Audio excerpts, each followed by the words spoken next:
namaste, sat shri akal. A very warm welcome to our YouTube channel, Adobe of Knowledge. So today we will gonna discuss about UPLT grade teaching vacancy 2025 for the subject biology. Okay तो आज हम लोग discuss करने वाले हैं LT grade teaching vacancy, जो कि UP में बहुत दिनों बाद एक टीचिंग वैकेंसी देखने को मिली है। तो आज हम उसके बारे में थोड़ा डिस्कस करते हैं कि उसका एग्जाम पैटर्न क्या रहने वाला है, eligibility, syllabus, age limit and selection process क्या है।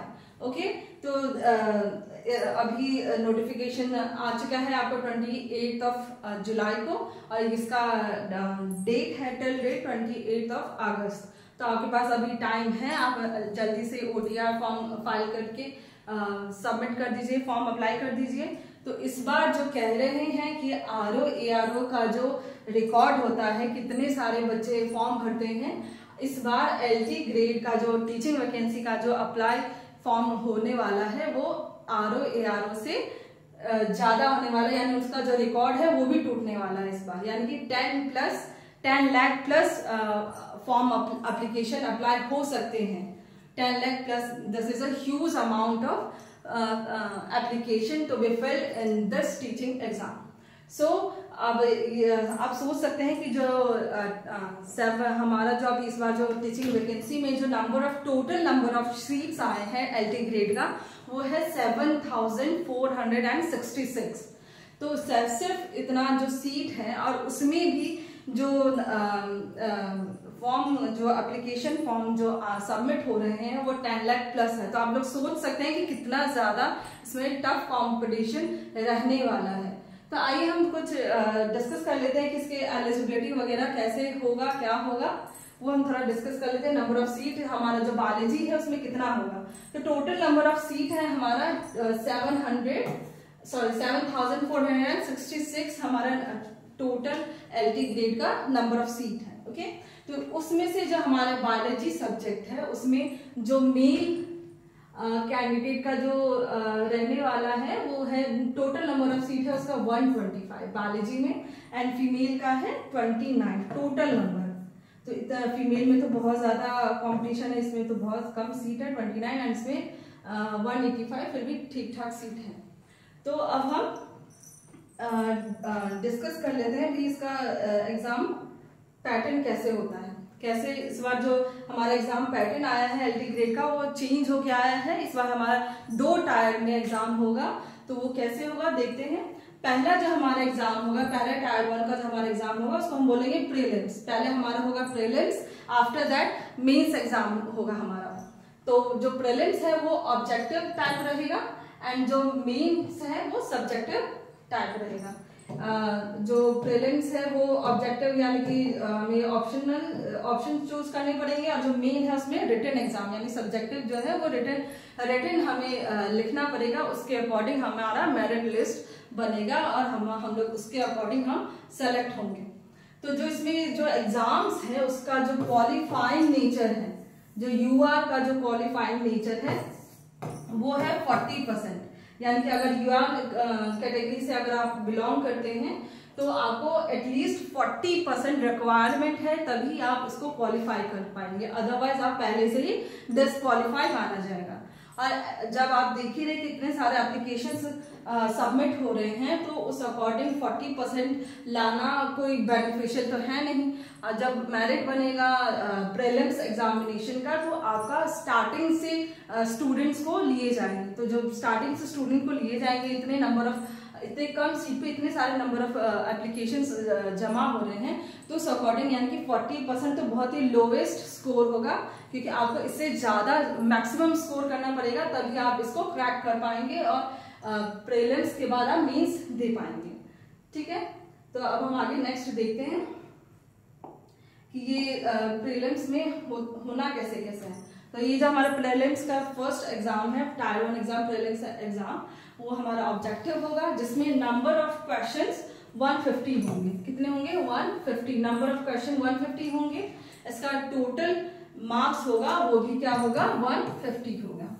ओके, देन इसका जो टाइम ड्यूरेशन है, ये प्रीलिम्स का जो ऑब्जेक्टिव टाइप ऑफ एग्जामिनेशन है उसका टाइम ड्यूरेशन आपका 2 आवर, यानी कि 150 क्वेश्चंस है 150 मार्क्स है एंड 2 आवर टाइम ड्यूरेशन है। और जिसमें इसमें तो ये भी है कि इसका नेगेटिव मार्किंग भी होगा।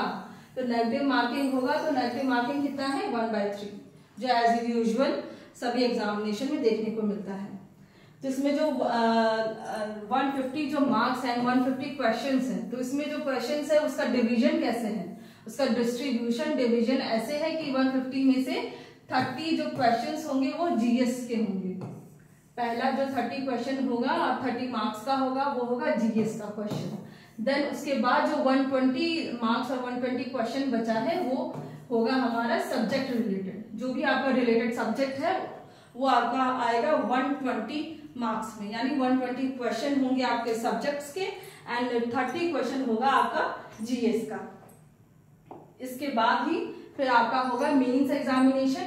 तो मेन एग्जामिनेशन होगा सब्जेक्टिव आपका, और जिसमें आपको रिटन लिखना पड़ेगा, जिसका टाइम ड्यूरेशन आपका 3 आवर है। ऑब्जेक्टिव का 2 आवर एंड रिटन एग्जाम का है आपका 3 आवर। ओके, देन इसमें होगा जो नंबर ऑफ क्वेश्चंस है इसमें होगा 20। नंबर ऑफ क्वेश्चन कितना है 20, जिसमें तो इसका टोटल मार्क्स क्या है 200। 20 क्वेश्चन का जो मार्क्स होगा वो होगा 200। ओके, तो जिसमें से जो 10 और 10 डिवीजन है उसका जो मार्क्स होगा 80 है 120, और वो कैसे होगा देखते हैं। तो जो 80 और 120 जो मार्क्स होगा वो कैसे होगा, वो ऐसे होगा कि जो पहला जो सेक्शन है रिटन एग्जाम का, मेंस एग्जाम का, तो उसका पहला सेक्शन ए होगा। सेक्शन ए क्या होगा, शॉर्ट टाइप में होगा, जिसके वर्ड लिमिट कितने होंगे 125। इसका शॉर्ट टाइप क्वेश्चंस की जो वर्ड लिमिट है हुआ है 125 वर्ड लिमिट होना चाहिए उसका। तो उसमें जो 10 क्वेश्चंस है उसमें क्या आएगा 10 क्वेश्चन आएगा, जिसका हर एक क्वेश्चन का मार्क्स कितना है, इट कैरीज 8 मार्क्स ईच, यानी 8 मार्क्स का हर एक क्वेश्चन होगा, यानी ऐसे ऐसे 10 क्वेश्चन होंगे तो उसका टोटल मार्क्स कितना हो जाएगा 80। ठीक है, 10 क्वेश्चन होंगे, एक क्वेश्चन 8 मार्क्स का होगा, तो यानी कि जो 10 क्वेश्चन हो कितना हो गया ए, यानी कि ए सेक्शन में हो जाएगा हमारा 80 मार्क्स। ओके, देन हमारा बच गया 120 मार्क्स। अब 120 मार्क्स वाला कौन सा होगा हमारा सेक्शन बी। अब सेक्शन बी हमारा होगा long type answer question. Okay, तो लॉन्ग टाइप होगा हमारा सेक्शन बी, जिसका वर्ड लिमिट है 200। पहले का है 125, दूसरे का है 200। लॉन्ग सेक्शन का क्या है 200 वर्ड लिमिट। तो इसमें भी 10 क्वेश्चन आएंगे, इसमें भी नंबर ऑफ क्वेश्चन क्या होंगे 10 होंगे, जिसमें से एक क्वेश्चन का जो मार्क्स है वो होगा 12 मार्क्स का। 12 मार्क्स का 200, 8 मार्क्स का 125। ठीक है, इस तरह से डिस्ट्रीब्यूशन होगा मेंस एग्जामिनेशन का। फिर इसी के बेसिस पे जो आपके मार्क्स बनेंगे वो मेंस में जो भी आपके मार्क्स आएंगे उस अकॉर्डिंग आपका मेरिट लिस्ट बनेगा और आपका सिलेक्शन प्रोसेस उसके थ्रू, यानी आप उसके थ्रू सेलेक्ट होंगे मेरिट लिस्ट के बेसिस पे। ओके, अब हम सिलेबस देखते हैं। हमारा बायोलॉजी का सिलेबस क्या है। बायोलॉजी में क्या है, जो ब्रांच है दोनों जूलॉजी एंड बॉटनी। तो जूलॉजी और बॉटनी कैसे कैसे क्या क्या सिलेबस आ रहा है इसमें वो हम देखते हैं। तो पहले हम जूलॉजी का देखते हैं। जूलॉजी में हमारे क्या क्या आने वाला है। पहले जूलॉजी का है principles of classification, concept of species and sub species, binomial nomenclature, यानी कि आपका जो +1 और +2 का जितना भी सिलेबस है, एनसीईआरटी का जितना भी बुक है आपके पास 11th-12th का, वो सारे आपको फिंगर टिप्स पे होने चाहिए। आपके 11th-12th का जो बायोलॉजी सेक्शन है उसका तो आपको पूरा फिंगर टिप्स पे ही होना चाहिए, क्योंकि ये सब पूरा आपका 11th-12th का कंसेप्ट है। Classification and specific characteristic of the following phyla, different phyla की आपको क्लासिफिकेशन और कैरेक्टर्स आपको लर्न करने पड़ेंगे, याद रखने पड़ेंगे। जो है ये सब protozoa, porifera, cnidaria, ctenophora, annelida, arthropoda etcetera, ये सब आपका आने वाला है। अब third one general character, general structure and life cycle of representatives of phyla. अब कौन कौन से फाइला का इसमें क्या क्या दिया हुआ है, protozoa, Entamoeba, Euglena, Plasmodium, paramecium. फिर पोलीफेरा का क्या है, ल्यूकोसोलेनिया एंड साइकिल। क्निडेरिया का क्या है, हाइड्रा, ओरेलिया, ओबेलिया। टिनोफोरा का फिर प्लेटीहेलमिन्थ का फैसियोला, टीनिया, तो ये सारी चीजें आपको देखना पड़ेगा जूलॉजी में। ओके, देन नेक्स्ट ये सारे स्पीसीज आपको, सारे फाइला के आपको पढ़ने पड़ेंगे, ठीक है। ये सारा का सारा रिकॉर्डेटा का, काइनोडर्मेटा, मोलस्का, ये सब आपका आएगा अभी ये एलटी ग्रेड के टीचिंग वैकेंसी में। ओके, देन आपका है ये प्रोटोजोआस के डिजीजेस क्या कॉज कर रहे हैं, पॉलीमॉर्फिज्म क्या है निडेरिया में, हेलमिंथस का डिजीज, हार्मफुल बेनिफिशियल इंसेक्ट्स क्या है, poisonous and non poisonous snake, economic importance of mammals, ये सब आपका आएगा एलटी ग्रेड में। देन ये फिर ये है prokaryotic, eukaryotic cell, microscopic structure of animal cell, सारा जितना भी है आपका सेल साइटोलॉजी का सब कुछ आपका इसमें ब्रीफ आपको पूरा इतने अच्छे से पढ़ना है कि आपका ऑब्जेक्टिव तो हो ही साथ में, उसके साथ जो आपका मेंस का भी, क्योंकि सिलेबस सेम है, ऑब्जेक्टिव्स का मेंस का सिलेबस क्योंकि सेम है, तो आपको इतने डिस्क्रिप्टिव वे से आपको उसको रीड आउट करना पड़ेगा, लर्न करना पड़ेगा, सो दैट कि आप ऑब्जेक्टिव को तो क्वालिफाई करे ही करे, साथ ही साथ आपका मेंस भी क्वालिफाई साथ ही के साथ इसका हो जाए। उसके लिए कोई एक्स्ट्रा, क्योंकि मेंस ऐसा थोड़ी है कि 6 मंथ के बाद आप प्रीलिम्स होगा, 6 मंथ के बाद मेंस होगा, ऐसा नहीं होगा। जब प्रीलिम्स हो जाएगा तो उसके within a month I guess आ जाएगा मेंस का एग्जाम डेट। ओके, तो इसलिए आपको साथ ही के साथ ऑब्जेक्टिव्स के साथ साथ रिटन का भी आपको डिस्क्रिप्टिव वे में आपको लर्न करना पड़ेगा, तभी आपको एक साथ ही एक ही वे में आप सभी सब्जेक्ट्स, सभी टॉपिक्स को वन बाय वन आप अच्छे से रीड आउट करेंगे। So Mendel's law of inheritance, linkage, gene exchange, eugenics, biological evolution, सब कुछ, लेमार्किज्म, नियो लेमार्किज्म, डार्विनिज्म, सब कुछ आएगा आपका जूलॉजी वाले सेक्शन। फिर इकोलॉजी में से आएगा कंपोनेंट्स ऑफ इकोसिस्टम एंड नीचे इकोसिस्टम, इन्वायरमेंटल पॉल्यूशन, सब कुछ। Okay, then elementary knowledge of the following, अब इसका ये जो आपका ह्यूमन फिजियोलॉजी वाला सेक्शन है ये सब भी आपको बाय हार्ट आने ही चाहिए। Digestion process, circulation, excretion, endocrine glands, उनके फंक्शन, न्यूरल ट्रांसमिशन, ये सब कुछ आपका ह्यूमन फिजियोलॉजी का आएगा। ओके, देन गैमेटोजेनेसिस क्या है, types of ovum, cleavage, embryonic development of amphioxus, frog, poultry, placenta and mammals, ये सब कुछ आपका वास्ट सिलेबस है जूलॉजी में, बॉटनी में, वो सब आपको करना पड़ेगा। बायो जियोग्राफी और जो जियोग्राफिकल जोन्स एक्सेट्रा, ये सब आपका इतना सेक्शन हो गया आपका जूलॉजी का। अब हम देखते हैं बॉटनी का, बॉटनी में क्या क्या आने वाला है। ओके, बॉटनी का ये है कि पहला है वायरसेस, वायरसेस का डेफिनेशन, नेचर, उसके bacteriophages, bacteroids, prions, economic importance, viruses के बहुत होते हैं, राइट, तो उसके क्या इकोनॉमिक इंपॉर्टेंस है वायरसेस के, वो आएगा। बैक्टीरिया का आएगा, फंगस का जनरल कैरेक्टर, इसका स्ट्रक्चर, बैक्टीरियल सेल, फंगस का general structure, general character, nutrition, reproduction, इसका सब कुछ आपको देखना पड़ेगा, ठीक है। देन आपका आया एल्गे, एल्गे का जनरल स्ट्रक्चर, क्लासिफिकेशन इसका, okay, economic importance of algae सारे, और जितने भी ये एल्गे है इसके लाइफ साइकिल, इसके स्ट्रक्चर, क्लैमिडोमोनास के, वॉलवॉक्स, ओइडोगोनियम, बोचेरिया, कारा, ब्लू ग्रीन एल्गे के, नॉस्टॉक, एनाबिना, ये सब कुछ आपको आने चाहिए। सारे जितने भी आपके ग्रेजुएशन का जो तीनों ईयर का जो ग्रेजुएशन है उसका बॉटनी और जो जूलॉजी का जो सेक्शन है वो सब आपको दे दिया गया है। इतना वास्ट सिलेबस है, आप सोचिए आपके पास कितना कम टाइम है और उसी में आपको ये सारा सिलेबस कंप्लीट करना है, ठीक है। इसमें लाइकेंस का भी है, लाइकेंस का nature, type, structure, reproduction, economic importance, तो सभी का आना है, ठीक है। देन है ब्रायोफाइट्स, ब्रायोफाइट, टेरिडोफाइट, इसके सभी के general character, classification, economic importance, ठीक है। इस life cycle of different bryophyte, Funaria का, एंथोसिरोस का, मार्केंशिया का, देन टेरिडोफाइट में सिलेजिनेला, लाइकोपोडियम, इक्विसेटम, मार्सिलिया, ये सभी आपको पढ़ने पड़ेंगे, तभी जाके कुछ हो पाएगा। ठीक है, अब इसमें है जिम्नोस्पर्म, पैलेंटोलॉजी, एंजियोस्पर्म, टैक्सोनॉमी, जितना भी आपका ग्रेजुएशन का बुक है जूलॉजी बॉटनी का, वो सब आप उठाइए, सबको सामने रखिए और सबका सिलेबस अकॉर्डिंग टॉपिक वाइज आपको सबके नोट्स बनाने पड़ेंगे। ठीक है, तभी एलटी ग्रेड का इस बार का टीचिंग वैकेंसी आप क्रैक कर सकते हैं, अदरवाइज सपना सपना ही रहेगा।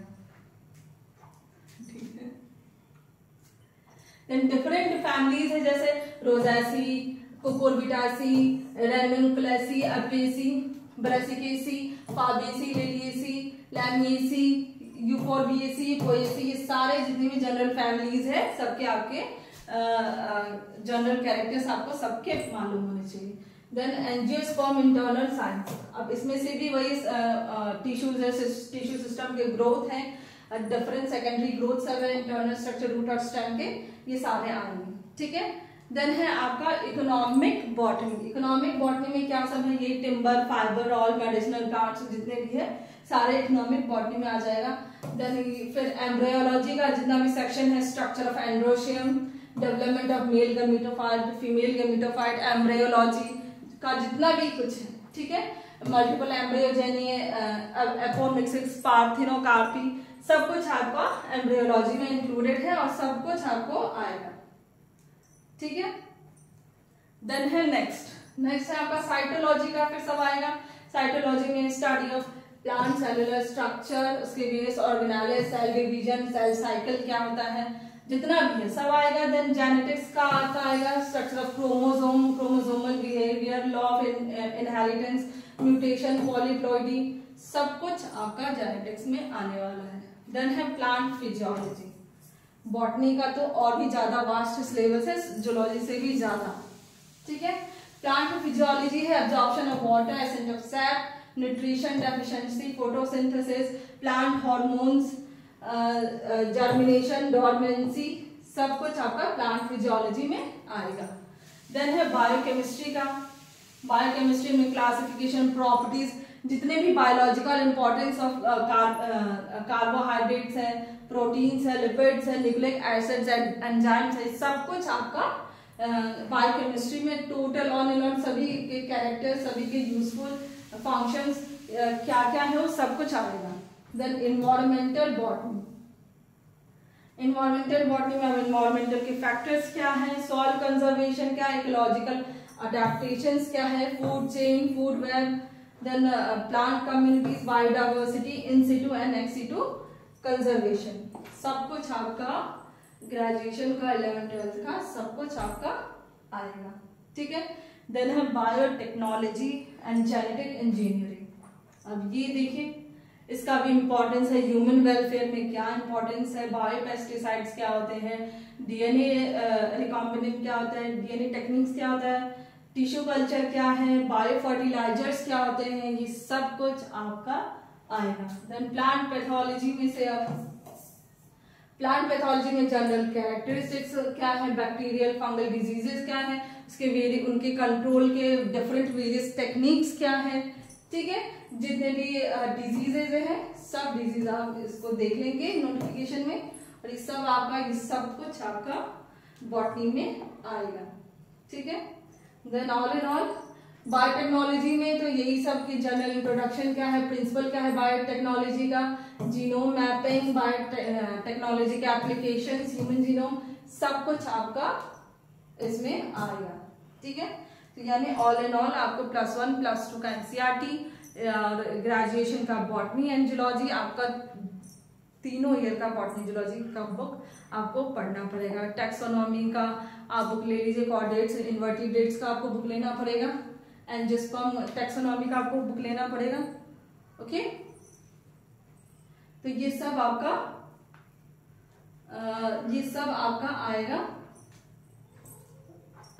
तो आपने देखा इतना वास्ट सिलेबस है जूलॉजी बॉटनी का, सीट्स कम है, एप्लीकेशन फिलअप से ज़्यादा हो रहे हैं, 10 लाख प्लस तो श्योरली जाएगा। तो आप उस अकॉर्डिंग देखिए कि आपको कितना पढ़ना पड़ेगा, कैसे पढ़ना है, कितना आपको डिटर्मिनेशन के साथ, कितना फोकस के साथ आपको इस चीज़ को, इस एग्ज़ाम को आपको देना है, सो दैट आप ये एग्जाम को क्रैक कर सके, इसमें सिलेक्शन ले सके और next future teacher, LT grade teacher GIC में आप बन सके। ओके, तो अगर आपको हमारे साथ जुड़ना है, हमारे साथ बने रहना है, तो हमारे चैनल को लाइक एंड सब्सक्राइब करेंगे और फ्यूचर में हम इससे रिलेटेड वीडियोस बनाते रहेंगे, प्रैक्टिस सेशन देंगे और लेक्चर मेथड भी हमारा रिकॉर्डेड वीडियोस के फॉर्म में आएगा। तो अगर आपको देखना है तो हमारे साथ जुड़े, कनेक्ट हुए, अपना कमेंट दे, कैसा लगा आपको, अपना व्यूज दे और उस रिगार्डिंग में, अगर इस रिगार्डिंग में कुछ और बेहतर हो सके तो अब आपसे हमसे जुड़े रहिएगा। तब तक के लिए थैंक यू।